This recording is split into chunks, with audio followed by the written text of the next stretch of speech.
Well, heidi-ho, neighborinos, and thanks for watching another episode of ARFCOM News, your source for the finest 2A propaganda brought to you by TNVC.com. Remember Ed Durr? He's the truck driver who decided to run for the New Jersey Senate when he got denied a concealed carry permit. He won, and right out of the gate, he dropped a gang of pro-gun bills. Of course, Durr isn't holding on to any illusions about his bills passing.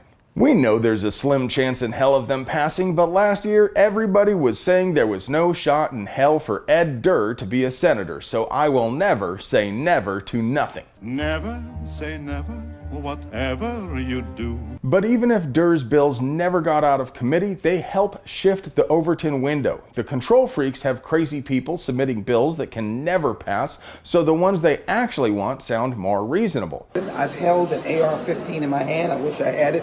It is as heavy as 10 boxes that you might be moving.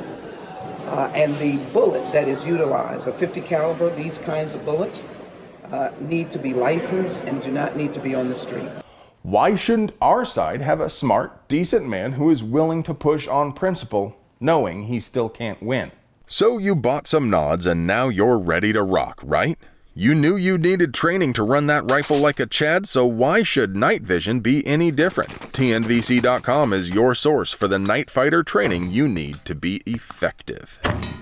Illinois Governor Jabba the Hutt just signed a bill banning even possession of so-called ghost guns. Here he is, courageously pushing through the angina, only pausing twice to desperately gasp for air from the exertion. The sponsor of the legislation, Jacqueline Collins, said the new law will drive healing in black and brown communities that have experienced fatal gun violence far more than their white counterparts.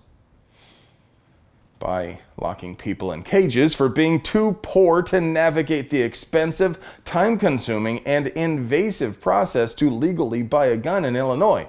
HB 4383 totally bans even the possession of a gun-shaped lump of metal or plastic that doesn't have a serial number engraved by a federally licensed manufacturer and recorded in their bound book. In their hubris, they even attempt to regulate 3D printing. And that's about the saddest thing about this. They're powerless to prevent the people from making our own guns, but perfectly willing to abuse us with state violence to keep us in our place. Hell, I wouldn't be surprised if this caused more people to build their own guns because they didn't know how easy it was until they heard about this new law. What do you think? Do spooky boy bans even work? I mean, forget about stopping crime. Do bans on homemade guns even slow down homebrew projects? Gun shop owners in Anne Arundel County are suing the County Board of Supervisors for a law requiring them to display suicide prevention pamphlets. Why? Are the shop owners pro-suicide? Of course not. But the county is violating their First Amendment right to free speech by dictating what speech they engage in. They could get fined $1,000 if they don't have the appropriate government-approved propaganda displayed in the appropriate government-approved manner. County Executive Stuart Pittman said, "When people are purchasing a firearm, we hope that most of them are doing so with good intent, but we want them to know there's help out there." At least I assume that's what he sounds like. Hey, Stuart.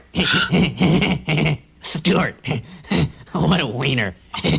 Stuart wets his bed. Da-na.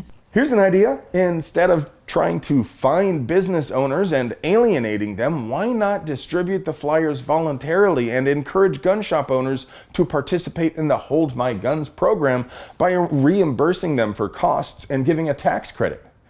Well, because you don't actually care about the issue and you're just looking for ways to use the state to oppress people you don't like.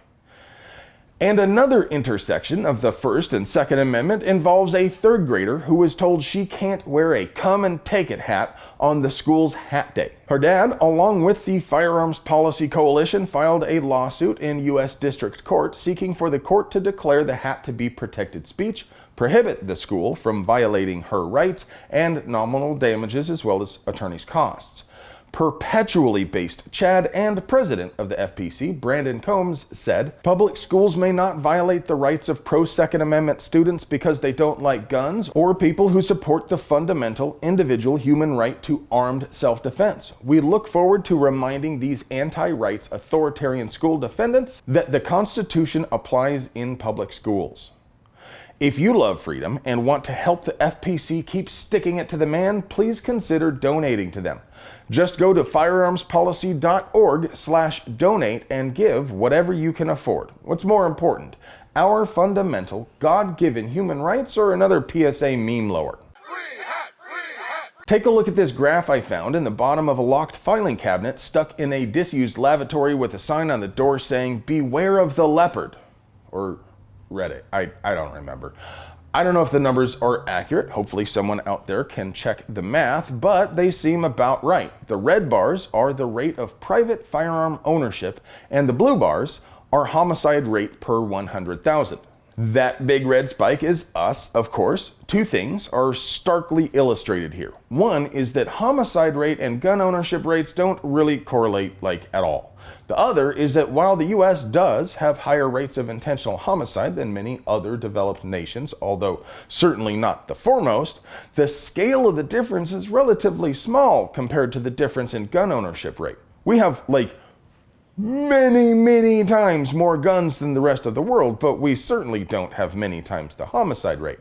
That is, if gun owners were half as dangerous as hoplophobes say we are, there just wouldn't be any control freaks left. And finally, your moment of zen. Cold! Suppressing!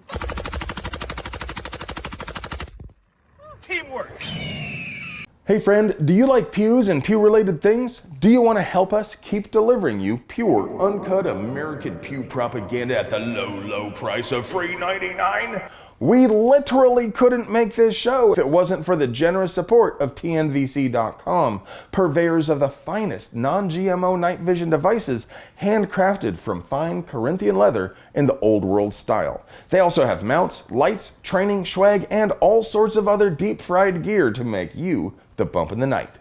And remember, if you aren't subscribed to our channel, you make puppies cry and Captain America is disappointed. I love you.